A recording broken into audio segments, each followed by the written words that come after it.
నలుగురు ఎమ్మెల్యేలు వచ్చి ముఖ్యమంత్రి గారిని కలిస్తే ఉలిక్కిపడి నిద్రపోకుండా ఆగమాగమైపోయి అసలు ఏదో కొంపలు వినిగిపోయినట్టు ఎందుకు సార్ అంతా వాళ్ళని మానసికంగా హింసించి ప్రెస్ మీట్లు పెట్టించి మీరు స్క్రిప్ట్ రాసిచ్చి దాన్ని చదవండి అని చెప్పించారు. వాళ్ళు ఒక 2 లక్షల మందికో 2.5 లక్షల మందికో ఓట్లే ఒక ప్రతినిధిగా ఉన్నప్పుడు వాళ్ళ సమస్యలు ముఖ్యమంత్రి గారిని కలిసి చెప్పుకోవద్దా? ఎందుకు అంత భయపడతారు?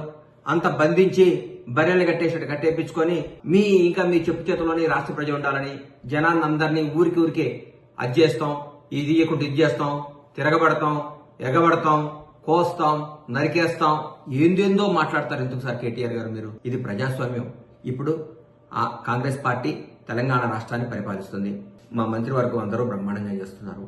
జరుగుతున్న పనులు 45-46 రోజుల్లోనే ఇది కుంపలారిపోయినట్టు రోజు ప్రెస్ మీట్, గూగుల్ పే చేయటం, ప్రెస్ మీట్ పెట్టడం, గూగుల్ పే చేయటం, ప్రెస్ మీట్ పెట్టడం. ఇది కాదు సార్.